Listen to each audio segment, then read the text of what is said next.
All right. Shalom, shalom, shalom, Israel. Yahweh Shemi Asharakadam. I'm Soldier Kazak with the Sons of Zion Houston. Soldier Kasadi with Sons of Zion, Houston. Shalom, Israel. All praise to the Most High. Hey, all praise to the Most High that we are able and we have the opportunity to bring forth, right, the edification again with another episode of Faith by Works, right, where we learn a commandment every week, man. Where we actually learn how to do the works and showing our love to the Most High God. Right? This is the book of Colossians, chapter 3, and verse 17. And whatsoever ye do in word or deed, do all in the name of the Lord Yahweh Shah, giving thanks to Yahweh, the Father by him. So everything that we do, all right, in word or deed, we do all to glorify, all right, the Most High God by way of his Son, who the world ignorantly calls Jesus Christ. Right? In the Paleo Hebrew, it said as thus. Call halal Yahweh by Hashem wa Malak Yahweh Shah. All right. All right. So the title of today's lesson is And the Swine. Okay. And the Swine. Today we're going to be highlighting the classic commandment. All right. One of the key commandments to the dietary law of watching what we eat in accordance to the beasts of the field. Right. Pertaining to the swine. Right. Thou shalt not eat pork. Okay, and we're gonna be highlighting that, and then we're gonna also gather some articles, as well as a few videos, right? Um, uh, of which we'll actually, list in the description box. Um, that way we don't get copyrighted. But these articles and these videos are gonna be highlighted and bringing forth to your edification to, give you insight, right? To help you understand what it is you're consuming, right? Because the pig is a very, very nasty, unclean animal, all right? And it's very simplistically in black and white put in Leviticus 11:7, as well as Deuteronomy 14, that you should not be eating this, right? It talks about how you're not supposed to be eating any beast of the field, right, that doesn't chew the cud or have a split hoof, all right? But it goes deeper. You start to see how parasitic these animals are, right? The way they live, the way they eat, and all of these different things, and it helps prove and drive the point home that we shouldn't be ingesting this. We shouldn't be eating it, right? So without further ado, right, we got the book of Colossians 3:17, right? We're gonna get the book of James chapter 2, right? Let's bring this out real quick,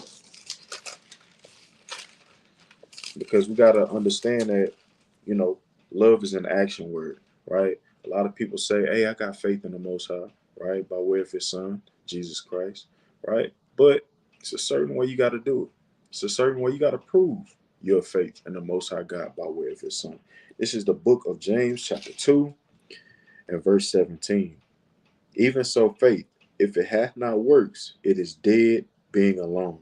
Ye, a man say, thou hast faith, and I have works. Show me thy faith without thy works, and I will show thee my faith by my works. Right? So, like I said before, it's an action word. Okay. You prove your faith by doing the works of showing your love towards the Most High God. Right? We often bring these out in the streets and in the highways and hedges. 1 John chapter 5 and verse 3. It says what? Right? Let me go ahead and get it. 1 John chapter 5 and verse 3. For this is the love of God, that we keep his commandments, and his commandments are not grievous. So today, right, we actually should know, putting the pork down, not ingesting that, looking forward towards actually looking into the things that consist of pork, right? This is how we show our love to the Most High God. And it's not hard to do. It's not hard to go online, right? Because we have the luxury, we have the blessing of going online and researching things, right? Googling the parasites that, swine's flesh consists of. Googling, the diet of the actual pig, right? We are blessed with the luxury of going online and researching, right? And it's not a grievous thing to do, to go online and to see, why does the Most High God not want us to eat this? Why, how dirty is it? He says it's unclean. Let's look into all of the unclean things of this animal, right? And this is how you show forth your works, right? So let me get the first. I'm gonna start off by bringing out the law. Leviticus 11:7, right? And then we're gonna actually look into the more in depth, the second law in Deuteronomy, chapter 14, right? So let me get there real quick, right? So let's go ahead and get the law. We're gonna start there, right? So this is the book, right? Leviticus chapter 11 and verse number 7, right? And it reads, "And the swine, okay, which is the scientific word for pig, okay, though he divided the hoof and be cloven footed, yet he cheweth not the cud. He is unclean to you." All right. So, though he divided the hoof, though he has a divided hoof and be cloven footed, right? Yet he cheweth not the cud. Hey, King, click on that first link and let's get the definition of cud, right? Because a lot of times when we read, all right, this to our people, we read this commandment, they like, well, what is cud? Sometimes they don't even know what the scientific word of pig is, right? They know it to be pork, but when they hear swine, they start to think of, the bird, right? The swan, right? But we're talking about the swine, okay? So let's get the definition of cud, because right here it says what? Though he divide the hoof and be cloven footed, yet he cheweth not the cud. What is chewing the cud? Let's get that definition, King. Baba Kasha. Con. So this is the definition of could from the Merriam-Webster. Can everybody see it? Khan. Zoom in just a little bit. Definition of cud, definition one, right? Food brought up into the mouth by a ruminating animal from its rumen to be chewed again. Right. So it's a ruminant animal. Okay. A ruminant animal. Go ahead and get that next definition of ruminant, right? Because a ruminant animal, right, is a non-monogastric. Okay. Humans, all right. Horses, okay. Um, um, a dog, okay. These are monogastric animals. These are monogastric mammals. Okay. What they do is they chew, right? And the breaking down of their food is in their mouth. And then once they swallow, right, large, small, and then it goes out the rectum. But a ruminant animal, right, in contrary, this is an animal that chews its food, it goes down, and it goes into what you call a rumen for further digestion. Comes back up, right, is chewed again, and then sent back down, right? This is the nature of what you call a ruminant animal. Go ahead and get that definition as well, King. So here's a definition of rumen, again with Merriam-Webster, right? There's the large first compartment of the stomach of a ruminant in which cellulose is broken down by the action of symbiotic microorganisms. Right. So you have the breaking down process of food, what you call cellulose. Okay, and we're going to get into that furthermore later on, because when you look into the actual the diet of a ruminant animal, in contrary to the swine, right, you have majority that's being eaten and consumed is plants, right? Versus the pig is more of that's a decomposer, right? It's eating um, dead organisms, their own young, right? They're eating insects, bugs, right? Anything they can find, which is another thing that makes these animals um, very very unclean. Okay, so let me get. Actually, I'm gonna continue on. Right, verse 8. It says, "Of their flesh shall ye not eat, and their carcass shall ye not touch; they are unclean to you." Right.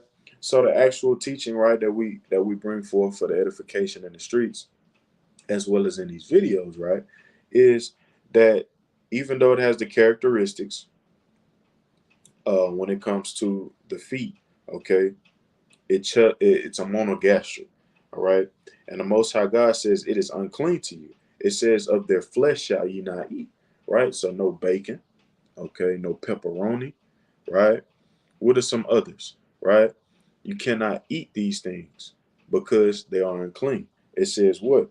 "And of their carcass shall ye not touch, they are unclean to you." So guess what? It's no even picking it off. It's no picking the pepperoni off, right? It's no separating the bacon, right, from whatever they done wrapped it in, okay, and what they've chosen to put it on your plate with, right? There's no separating or taking it off with a napkin, nothing like that. We're not even supposed to touch it. Okay, that is the basic understanding of this scripture right here, right? So we're gonna get it in the second law, right? The book of Deuteronomy, chapter 14, right? And I'm gonna start at verse 3, okay? Because we're gonna go further more into the actual characteristics of this animal, right? Deuteronomy 14 and verse 3. Thou shalt not eat any abominable thing, right? Abominable is something detestable, something disgusting, something that the Most High God sees as extremely, extremely unpleasant.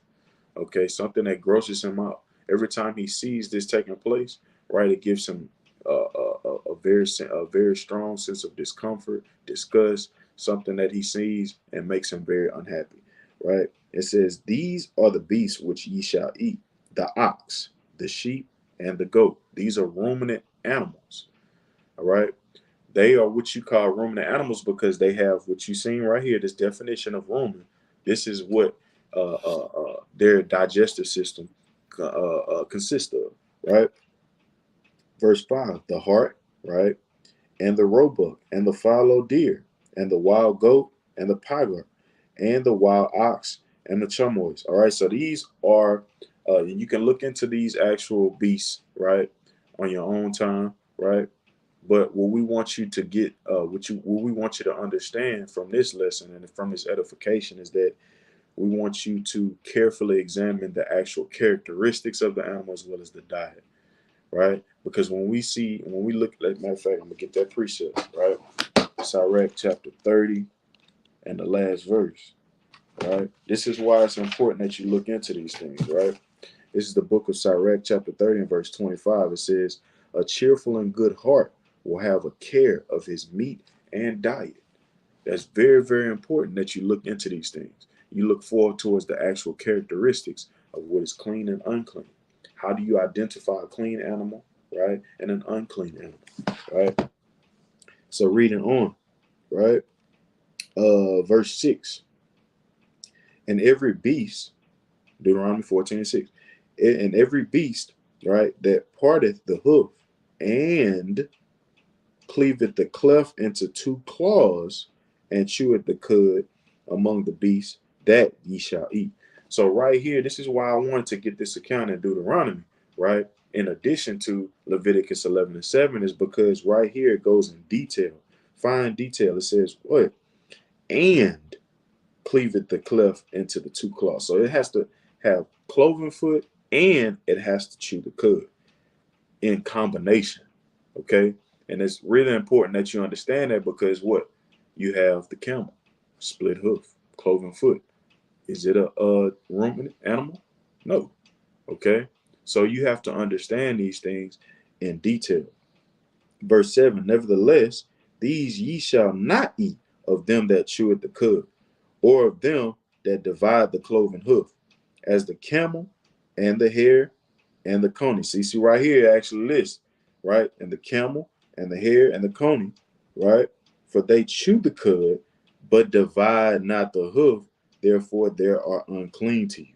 Right? So right here, the hare, right? The coney, camel, right? It's, you see that they don't have the actual characteristics in combination, right? They have one and not the other, right?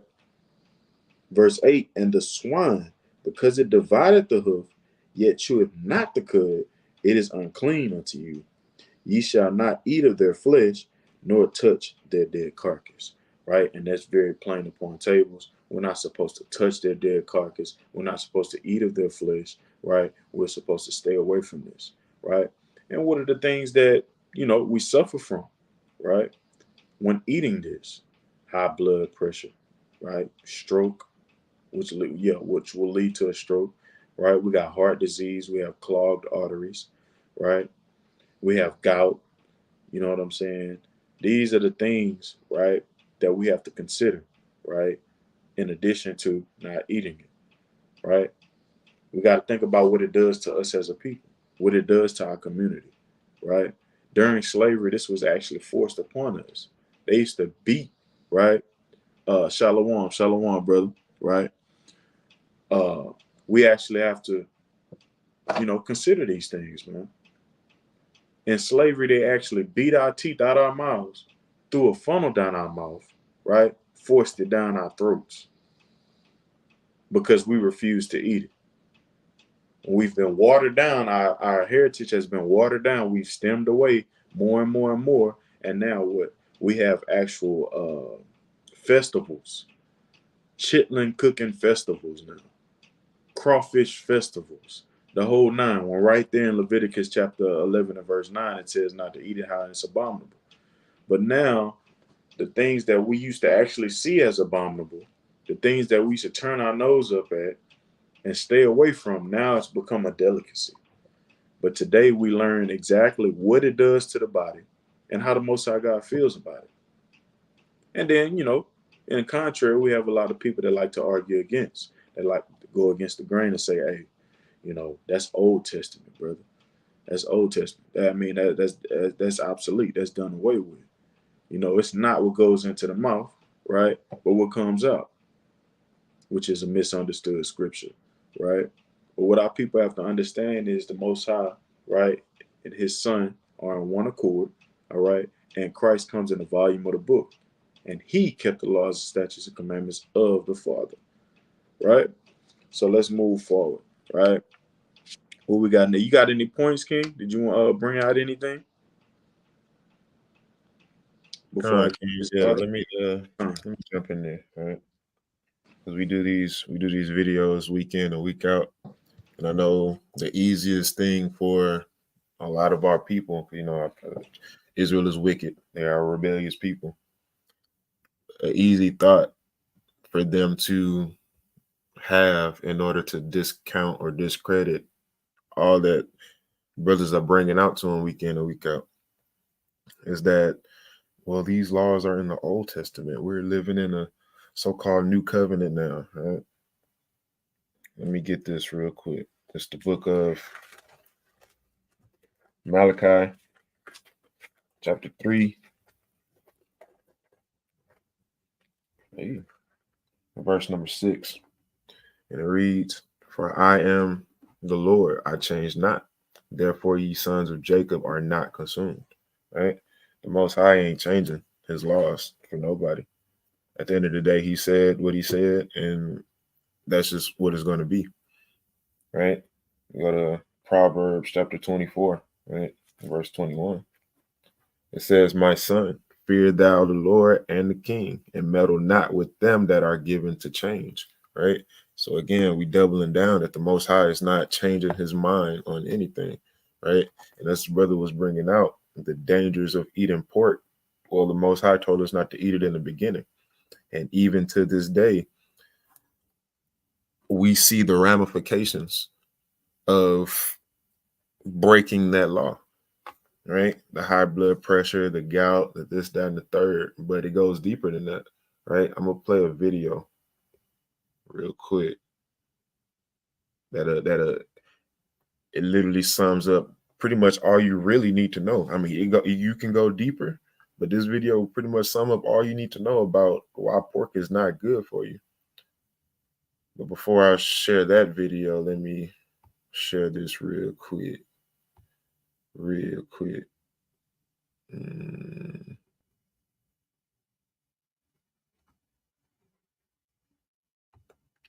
Just so y'all know what's up, right? Fair use, right? Fair use. You see that, YouTube? Real quick. All right, now let's get to it.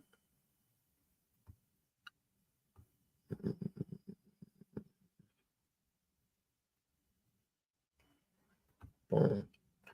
Everybody see that? You green, King. Go ahead. Let's get it. Pork is the name for the meat of a domestic pig. It is the most commonly consumed meat worldwide. Not only various religions, but science also has number of reasons from stopping you to eat pork. First, let's see what various religions say about pork. As per Islam, pork is forbidden due to impurities, only except in extreme cases where your survival may depend on it. Similar to Islam, Judaism also real quick. Real quick. So we understand that Islam is a religion that's made up of stolen tenets that come from Israel and our heritage, right? Literally, and you could tell this is why Islam is fake. They say that you can eat it if it's absolutely necessary. Like if it's just the last, if it's like a last resort, you can eat it. No, The no. scripture says what it says, Let man. me get a preset real quick. Hold on, real quick. It's the book, Second Maccabees, chapter 6, and I'm gonna start at verse 18. Right? It says, Eleazar, one of the principal scribes, an aged man, and of a well-favored countenance, was constrained to open his mouth and to eat and to eat swine's flesh. So they literally tied this man down and was getting ready to force him to eat pig. That sounds like a last resort to me, right? Islam. Right? Verse 19, it says, but he, choosing rather to die gloriously than to live stained with such an abomination, spit it forth, and came of his own accord to the torment. So this man rather death and to be tortured to death than to eat that swine's flesh. So to hell with all of that last resort type. No, no, righteousness is keeping that law. Right? And let's see how that ended up happening. Let's see how the Most High ended up entreating Eleazar for this, right? It says, as it behooved them to come that are resolute to stand out against such things as are not lawful for love of life to be tasted, right? So it's not lawful, and we're not going to do it because we love what? Life. These laws are the laws of life. It says, but they that had the charge of that wicked feast, for the old acquaintance they had with the man, taking him aside, besought him to bring flesh of his own provision, such as was lawful for him to use, and make as if he did eat of the flesh taken from the sacrifice commanded by the king. Right? That in so doing he might be delivered from death, and for the old friendship with them find favor. Right? So the Most High ended up delivering Eleazar from that death and that torture that he was going through, simply because Eleazar decided to stay faithful and keep that law, not to eat swine's flesh, right? So to hell with what Islam talking, but I digress. Let's continue on with the video. Where we at? it. Similar to Islam, Judaism also forbids pork due to uncleanliness. And similar to Judaism, Christianity also forbids pork due to impurities. But as everyone knows that modern human beings are less accepting to religious views, and often ask for evidence and proofs, so let's take into consideration the scientific opinion about pork. Pig is an unclean animal. It is a scavenger that will eat almost anything it comes across. This includes not only bugs, insects and whatever leftover scraps they find laying around, but also their own feces, as well as the dead carcasses of sick animals, including their own young, thus consuming many kinds of toxins. Unlike other animals, the pig's body does not filter out toxins and stores them in its Wait, real quick. I'm gonna stop sharing this screen because I want to prove what she just said. I know a lot of our people, they look at it and they're like, oh, it's just a cartoon. I don't believe none of that. I don't believe it. I don't believe it. Hold up real quick, because I gotta search it to go to my history, because I just watched that Joker.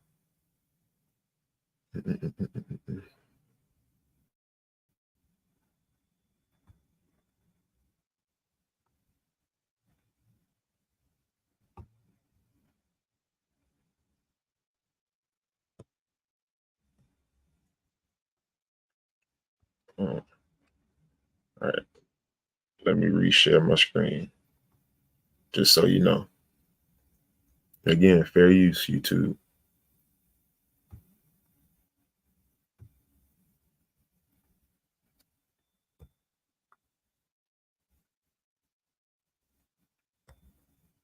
And if you squeamish, hey, this is a warning right now. You have a pig eating baby pig.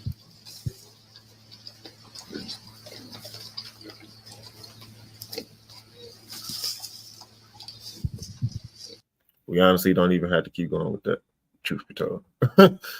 Just so you know, it's not, this stuff is real. These pigs, they literally are here to clean the earth. Think about that. You see in your neighborhoods, the garbage truck come around, whatever day or whatever neighborhood you live in. In my neighborhood, it happens to be Friday. They pick up all of the garbage off of the earth and they put it in the truck, right? Never would you think in your mind that garbage truck looks delicious, right? See that? That's But that's literally the pig. Swine were the original garbage trucks. God, I got a precept if you don't mind. Go for it. Go for Right. it. So it's the book of Sirach, chapter 39 and verse 21. A man need not to say, what is this? Wherefore is that? For he hath made all things for their uses. Right. Mm-hmm. So this swine that we are now treating as a delicacy, hey, the Most High God has a certain use for it, man. And we start, and when you research this animal, its diet, its characteristics, its lifestyle, you start to see what their uses are, why the Most High God put them here, right? They're here to, like what the brother was so eloquently bringing out. Hey, they're used to clean the land, right? And one, fun little fact of mine is, right, when I used to go hunting, right, when I was in the world and I used to go hunting, you know what I'm saying, with buddies in the world, right, and the actual heathen, they don't have an actual restriction on hunting these animals. You can hunt them year round, okay, and they don't tell you to tag them. They don't tell you to hunt them in certain numbers. No, because you're actually helping out the ecosystem by putting them down. This is actually, you know what I'm saying, a fact. You can go and actually look it up. You don't need an actual license to go hog hunt. Okay. These are very, very they travel in large numbers, right? In occasion. Yeah, you can find some lonesome, some on the lonesome, but they travel in large numbers. They're very destructive, right? And their diets are horrible. Eating any and everything they can find, man. I yield there. Let me say, the pig even eat a dead body, man. Like it's not a joke.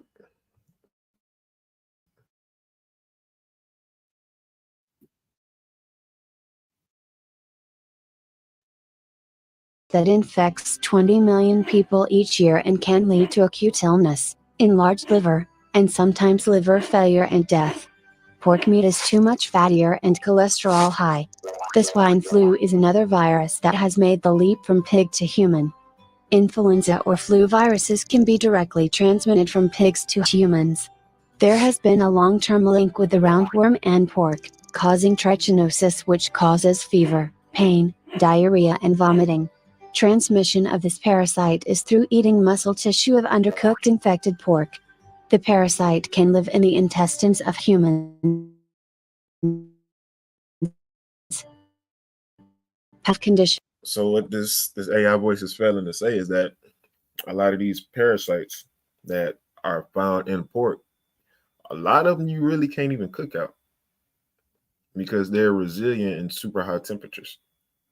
So even though you cook your swine thoroughly, you're still going to take in a lot of these parasites. They're still going to live in you, and it's very dangerous because she's going to get to another one. I'll get it for you. I'll let her get it real quick.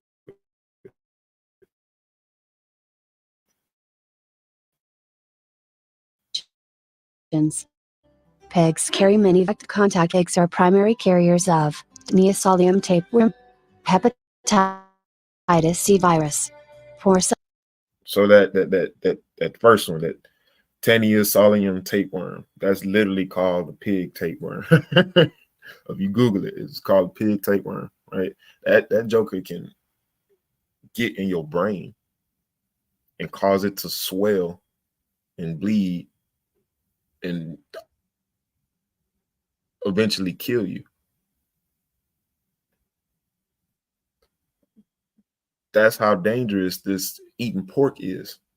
Pork will kill you just from eating it. That's why the Most High, the wages of sin is death, right? And we understand that sin is the transgression of the law. Well, eating swine is transgressing a law. That's a sin, and the wages of it is death. This is a direct correlation to show you how breaking that law will kill you. Swine reproductive and respiratory syndrome. Nipah virus. Monongovirus. Viruses in the family Paramyxoviridae. Each of these parasites and viruses can lead to serious health problems. Feel free to pause the live and Google each and every one of these different viruses and parasites and what they do to you. You're gonna see some real interesting stuff, like that Nipah virus. Like, oh my goodness, you want to see some scary crap, like a thing called a flying fox, which is a giant bat. It goes deep. It goes deep. Problems that can last for years to come. Pig farming is carried out in unhealthy and unhygienic conditions. Anything farmed in such an environment is bad for you. Well, my final thoughts are that what you eat is up to you, but I advise you to stay. Yeah, that's honestly it with this video. Again, let me pull that back out. Proverbs 24 and 21. It says, "My son, fear thou the Lord and the king, and meddle not with them that are given to change." Verse 22 continues, it says, "For their calamity shall rise suddenly, and who knoweth the ruin of them both?" Like, a lot of people are dying with, like the brother say, high blood pressure, gout, diabetes, this, that, and the third. A lot of people are dying through hepatitis with E, as the AI voice brought out. A lot of people are dying from parasites, and these are causes of death that doctors can't even tell you beforehand to prevent things. Like, they actually have to follow through, and you actually have to either be severely infested with them or already be dead for them to know that, hey, this is what took you out, right? The Most High is not playing about eating swine. Like, it upsets him. Real quick, if I can get one more before I pass it. It's the book of Isaiah. Should I do 65? No, I'm just gonna do 66. I'll go straight to 66. It's the book of Isaiah, chapter 66 and verse 15. It says, "For behold, the Lord will come with fire, and with his chariots like a whirlwind, to render his anger with fury and his rebuke with flames of fire. For by fire and by his sword will the Lord plead with all flesh, and the slain of the Lord shall be many. They that sanctify themselves and purify themselves in the gardens behind one tree in the midst, eating swine's flesh, and the abomination and the mouse shall be consumed together, said the Lord." Most High is not playing, right? He's gonna, you can die over some bacon, and that's sad in and of itself. And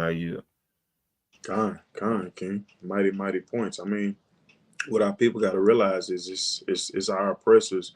It's kind of like setting booby traps, man. You know what I'm saying?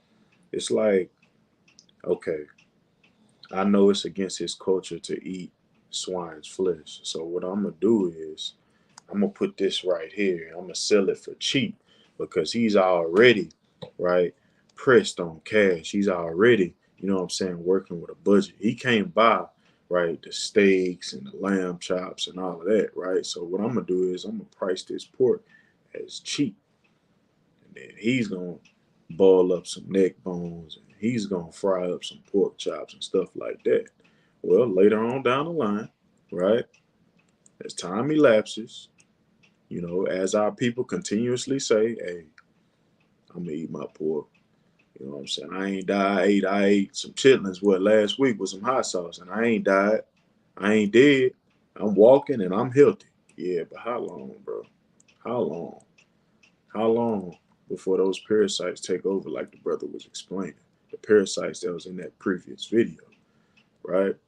Because that meal gave you high blood pressure, and over time, that that that unhealthy strain on your organs of high blood pressure, it's going, or eventually your organs are gonna fail.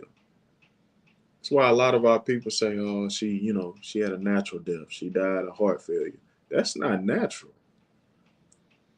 That's not natural.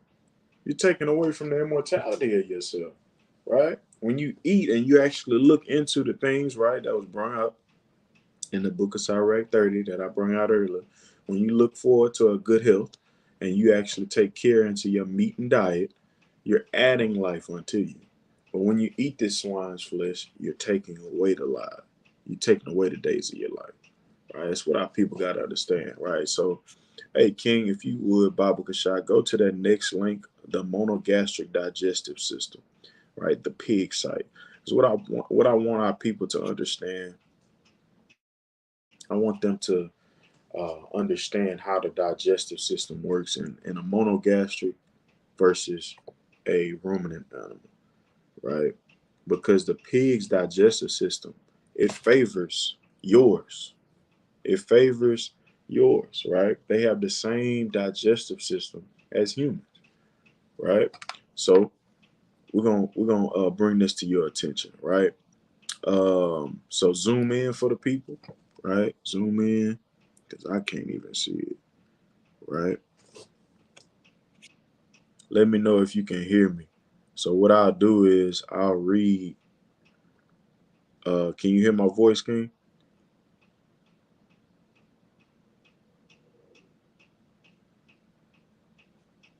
Can you hear me? Salaki, I was muted. Yeah, kind of you good. Okay, kind. Right. So I'm looking at it just like you guys in another tab. I'm on my phone, so just bear with me, right? Starting from the top, it says the digestive system of a pig is well suited for complete concentrate based rations that are typically fed. The entire digestive tract is relatively simple in terms of the organs involved, which are connected in a continuous musculo-membranous salakia tube from mouth to anus, right? So it's very simplistic. The monogastric digestive system is just like ours. You see the large intestine, you see the stomach, small intestine, right? Starting off with chewing and going through the esophagus, going through those organs, going out the cecum, and then on out the rectum, right? Just like ours, right? Yet this multifaceted system involves many complex interactive functions, right? Going down, right? How do they break this down, right? In contrast to the actual ruminant animal, it says the mouth. The mouth serves a valuable role not only for the consumption of food, but it also provides for the initial partial size reduction through grinding, right? So yes, the ruminant animal does this, right? Just like the monogastric pig, but primarily the fermentation, it happens in the rumen. Okay. This is how they break it down thorough. While the actual pig just breaks it down in the mouth and then swallows it and it goes on out. So I want y'all I bring this out to show y'all how the actual digestive system is different, because this is one of the key ways on how we actually, you know, uh, tell them from one another, right? Can you still hear my voice, King? Kind you good. Okay, Con. That's what I wanted to make sure, bro. Because what tends to happen is when you go on these other sites, Satan start trying to take away the word, but Okay. the work must continue on, right? Oh, So real now, quick, real quick.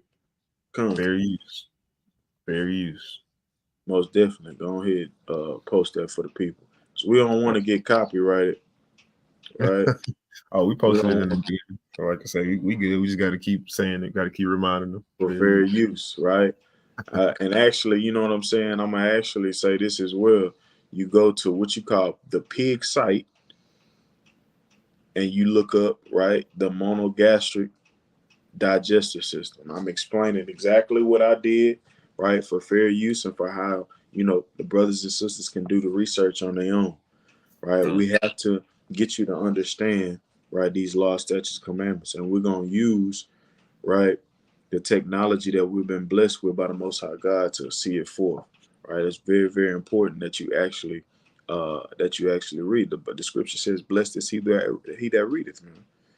Right, that readeth the scriptures and to look into other resources. That's very, very important. Right, so let's go to the next link, sciencedirect.com. Right, Science Direct. Let's see. it's the very next link. Kind of We're got you. going to that because what we want to do is we want to show them now the kosher ruminant digestive system, right? So now you see how the actual digestive system is for the actual pig. Now let's actually see what the digestive system for the ruminant animal, right? The clean kosher beast of the field. What it is look like, man. Let's actually look into that, right? Well, you see it? So yeah, so I want you to scroll down a good ways. Let me see, because I want to pinpoint where it is. All right.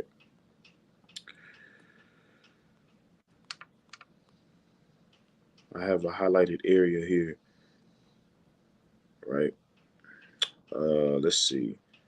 Scroll down to where it says factors influencing, all right, elemental micronutrient supply from pasture systems for grazing ruminants. All right, going down to the introduction for the people, Set right? factors. What's saying? It says factors influencing elemental micronutrient supply from pasture systems for grazing ruminants. Was that the title? It's the subtitle on there, but it's a ways down. So what I'm gonna do is I'm gonna just read the selection I have highlighted, and the people can read them on their own time and at their own discretion, right? So right here it says globally, ruminant dietary intake is predominantly composed of 90% of roughage, leaves, grass, silage, and crop residues. Being the major feed for ruminants, forage plays a key role in ruminant nutrition, animal health, and ultimately the quality of the animal products. So this is what you're eating that is kosher, right? Their diet does not consist of, right, um, dead organisms, their own young, okay, the trash and the filth of the earth. No, their actual diet consists of forage, silage, right, and crop residues that's being digested thoroughly, okay? And opposed to this, you have the actual pig over here eating everything that he can find. His young, right? His young ain't safe. Eating trash, roots, dead organisms. It's filthy, man. Right? So up underneath there's a hyperlink, King. Right? Click on the next one, drax.com. Right? For fair use. Fair use. Drax.com. It's the very next link after that one. Gotcha. Boom. Boom. Boom. Share And what screen. we're gonna do is we're gonna scroll down to the problems with pork. Scroll down to where it says the problems with pork. Right? The What the pig's heck? problematic digestive system. You there? Nutrition facts, potential benefit, Yeah, keep going. the problems with pork. Right there. That's right. Right? The pig's problematic digestive system, right? And it reads, there are reasons that the meat of the pig becomes more saturated with toxins than many of its counterpart farm animals. Okay, the first reason has to do with the digestive system of the pig. During the digestive process, it says animals, including humans, right? So animals and humans, right, get rid of excess toxins as well as other components of the food eaten that could be dangerous to health.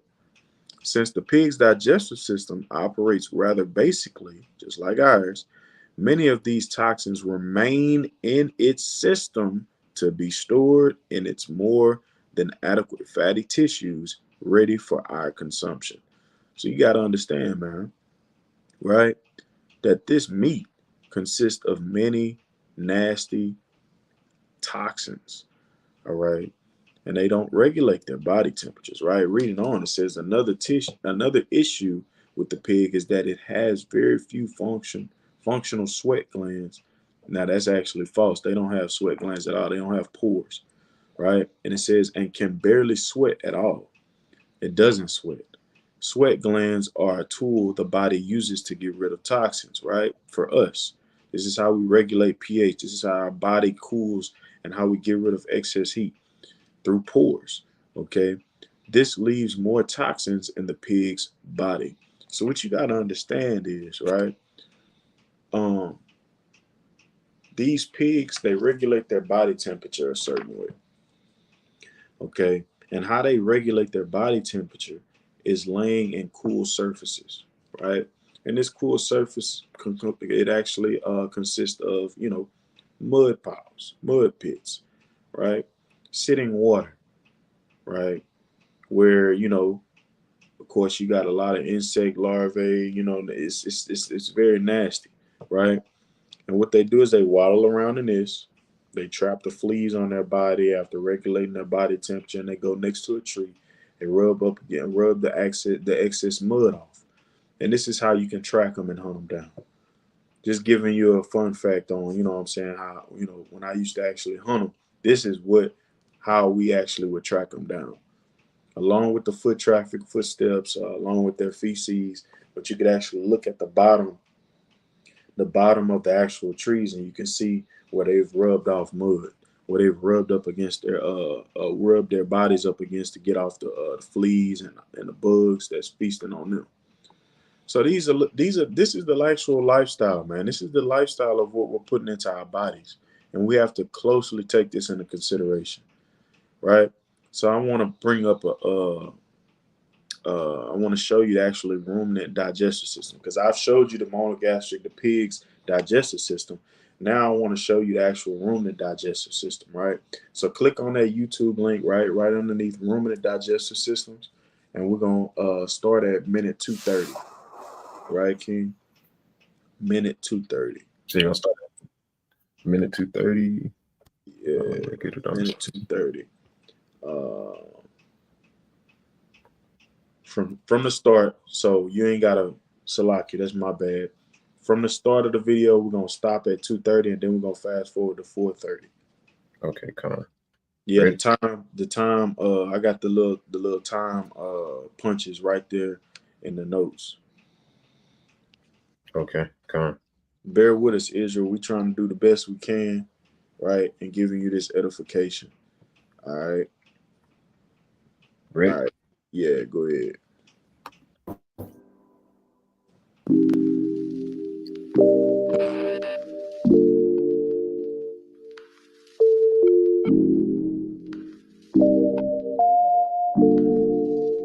Ruminants are a large group of animals within the hooved animals or artiodactyls.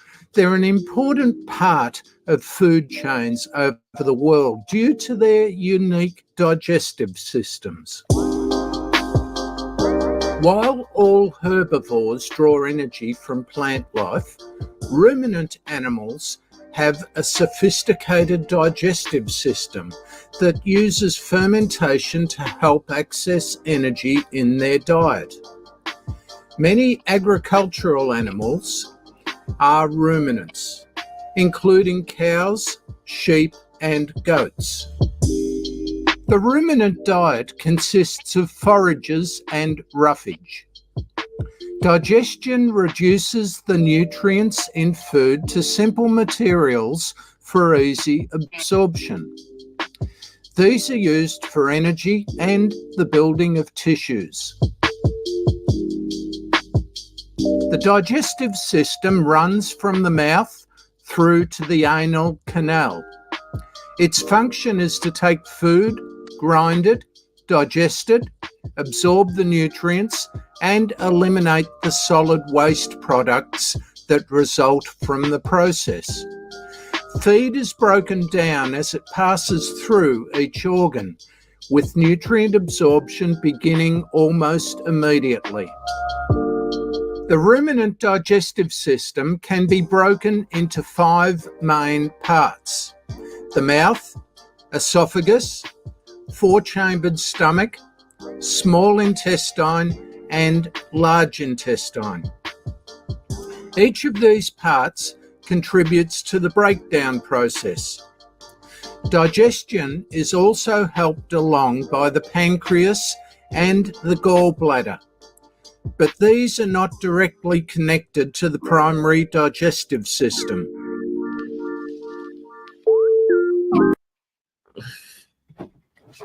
You there, Ken? Kind. So as you can see right there in the first 2.5 minutes, right, they actually show us, right, the thorough breakdown of the food, right? First of all, what this animal is putting in is very clean, right? It's eating what beareth forth seed, as explained in the book of Genesis, right? And I think in the second or the third chapter. Third chapter. So, and then it breaks it down very thorough with a rumen, all right, that consists of these multiple parts. Go ahead and hit it, King. Say that again. Go ahead and hit it. You have 4:30? Yeah, come. We're going to go all the way down to 9:45. And I know you got to get ready for work, right? So, right after this the last link. I could bring out a few precepts right after this, and you could drop off. But go ahead, King. A ruminant stomach has 4 chambers. These chambers are the rumen, the reticulum, the omasum, and the abomasum. The rumen is located on the left side of the body. It's the biggest chamber in the stomach. The rumen has 2 key functions: storage and fermentation. Despite its large size, the rumen isn't just full of all feed. It also holds large quantities of saliva to help continue the digestive process. Mixed in with the saliva are healthy gut microbes, which help break down and ferment collected material. This microbial action is vital to the process as it breaks down cell walls, making the feed's energy content more accessible. The rumen works through both mechanical and chemical digestion. Involuntary muscle contractions help churn the feed, while microbes and saliva break everything down. These processes, along with the animal's consistent feed intake, makes the material in the rumen into 3 layers. Gases up at the top, today's food in the middle, and yesterday's food at the bottom, closest to the entry to the next chamber. The longer the material stays in the rumen, the more it breaks down. Like the esophagus, the rumen is bidirectional. This is because the rumen and reticulum are not truly separate. There is a small fold between the two. Lighter material is often flushed back up into the rumen, while heavier material is pushed into the next chamber. Water also flows through the rumen. This helps to keep everything moving. The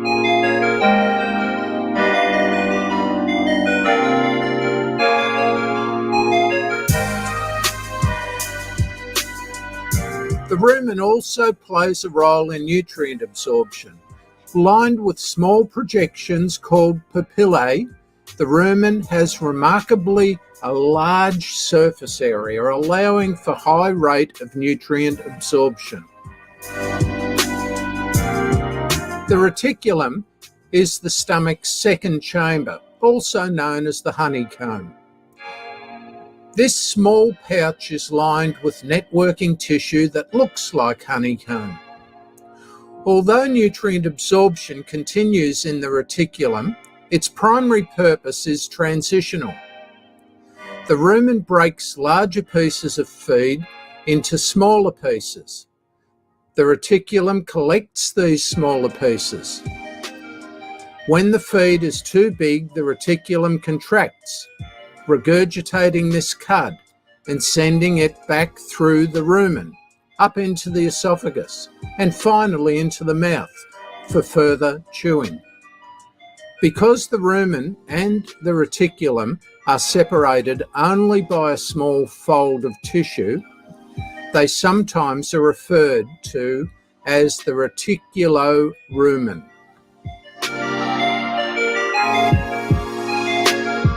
The third chamber of the stomach is known as the omasum. The omasum varies in size according to the animal. Cattle have a particularly large omasum. Shaped like a ball, the omasum is lined with long leaves of tissue like the pages of a book. The omasum's primary purpose is to reabsorb water. Some nutrient absorption also occurs in the omasum. When harvested and sold by a butcher, this is sometimes referred to as tripe, leaf tripe or book tripe.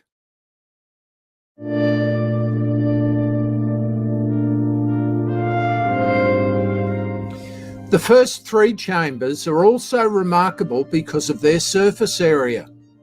Although the tissues are different, each chamber has projections or structures that increase the surface area, hence the ability to absorb nutrients or moisture. This is important because a herbivorous diet is less energy dense than the diet of a carnivore or omnivore. There you have it. Increased surface area. You can cut it there, right? So now you actually know, right, what the actual ruminant digestive system consists of, right? Different organs and how the actual ruminant digestive system, along with the cloven hood, are the characteristics that actually is how we identify, right, the clean versus the unclean.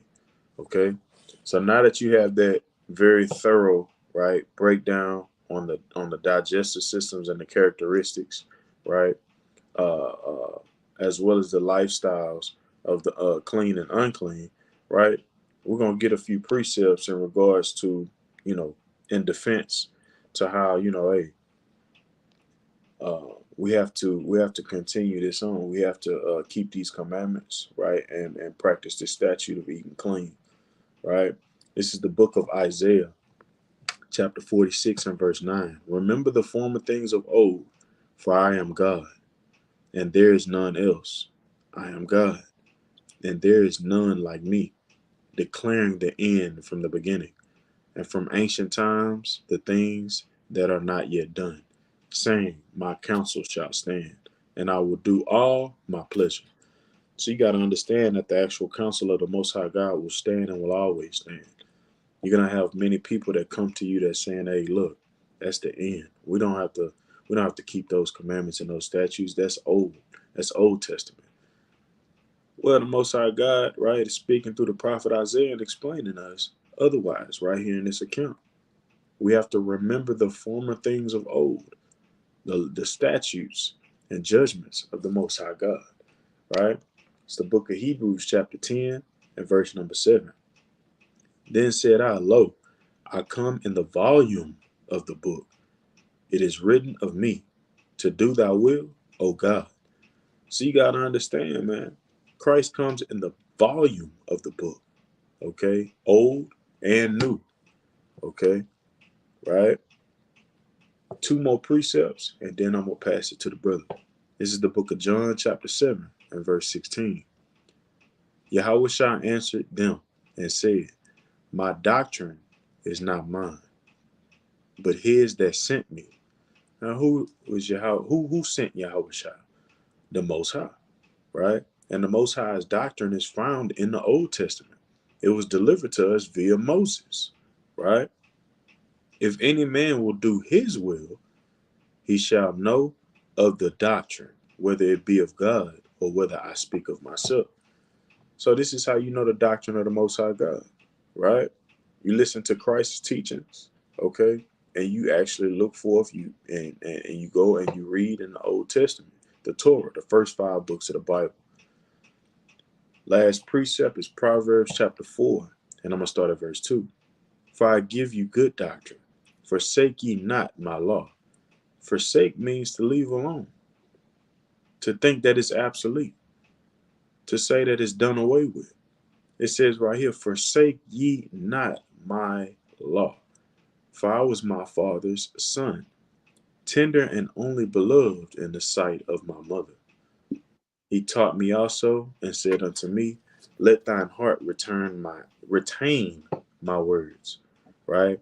Not temporarily, temporarily keep this, and then, after your death, after the ultimate sacrifice, you can leave my words alone. It says, retain my words, keep my commandments, and live. And that's very plain upon tables, and it's something you can't get around. It's what our people got to understand, man. The dietary law, the laws according to appearance, the laws in regards to sacrifice, the laws, statutes, and commandments for Israel, we are supposed to keep it. This is our love. This is how we love the Most High God in deed and in truth. And we're going to learn a commandment every single week to show him how we love him. And I yield that, King. You got any points? Come on, King. No, that's about it. You know what I'm saying?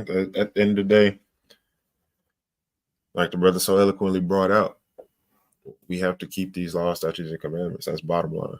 The book of Ecclesiastes, chapter 12. Hold on, I'll go ahead and get it. Chapter 12 and verse 13. It says, let us hear the conclusion of the whole matter. Fear God and keep his commandments, for this is the whole duty of man, right? We have to fear the Most High. We don't fear men who have the ability to kill the flesh. We fear the Most High, who has the ability to kill both your flesh and your soul in hell at the end of the day, right? And you have to always make sure that you keep that. Like as the brother brought out earlier, they're going to try to put these quote unquote booby traps in front of you, right? I got an article that shows like there's pork literally in so many different products that aren't even food that we don't even know about. And I implore you, Israel, to just look into it and try to do your best to stay away from it as much as possible, right? Like I say, things such as toothpaste, things such as meat products that they say is other meat, right? Like frozen steaks got pork in it, right? Frozen fish patties got pork in it. Like bristles on your brush, it comes from pork hair, pork bones, and it goes deep. Like I say, they put these booby traps in front of you, but the things that you can control that are easy to control is to make sure that you don't eat it. I don't care if it's the cheapest thing on the shelf at the supermarket and money is running tight. You have to choose to serve the Lord, knowing that he is your ultimate provider anyway, right? He could take your life before it. You can buy that pork, get home, cook it up, and before you take a bite, he could take your life. That's the fear that you have to have for the Most High. Let me get the beginning of this account real quick, just so you know how serious you have to look at this thing, the resolve that you have to keep the laws of the Most High that he gave us, right? And to hell with what the world is trying to get you to do. It's the book of 2 Maccabees, chapter 7, from the top. It says it came to pass also that 7 brethren with their mother were taken and compelled by the king against the law to taste swine's flesh, and were tormented with scourges and whips, right? But one of them that spake first said thus, what wouldest thou ask or learn of us? We are ready to die, rather than to transgress the laws of our fathers, right? We have to have that resolve, right? We have to have that resolve. It doesn't matter if we get tortured, if we get put to death, if our families get put to death before us. We have to have that resolve, right? And that's a mighty chapter. I implore every single person listening to this to read 2nd Maccabees chapter 7. That's the resolve that all of us have to have if we want this kingdom, right? We have to have that resolve in keeping what the Most High told us to keep, those laws, statutes, and commandments of life, right? And with that, I yield. King. I mean, that goes in complete alignment with, you know, what we read, in regards to the actual conditions of slavery, of what we went through. They used to take a chisel, right, and a hammer and beat your teeth out, right? Crack your teeth, right, to where you couldn't eat, right, and to where they could stick a funnel down your mouth and force you to eat pork. See, our people knew. That's how our forefathers and more foremothers thought and moved, right? But we've, like I said before, watered down in time. And now we look at it as a delicacy, right? But this is what we have to do. This is the book of Sirach 29 and verse 11. Lay up thy treasure according to the commandments of the Most High, and it shall bring thee more profit than gold, right? Moving over to chapter 30, verse 15, it says, health and good estate of body are above all gold, and a strong body above infinite wealth. So that's where the white man gets the quote, health is wealth, right? Just like he bites off us in many different other ways. But what our people got to understand is they have to um, consider what they're putting into their bodies, because you are literally the body of Christ, right? You are the members of Christ, and you have to keep this in mind, man, right? So, Lord willing, somebody was edified or will be edified in the coming days on the replay. Hey, I love you, Israel. No pork on my fork and no swine on my mind. And if you a Jew, it damn sure ain't for you. All praises to the Most High, man. Until next week, we love you, Israel. Hey, shalom. Shalom, shalom, Israel.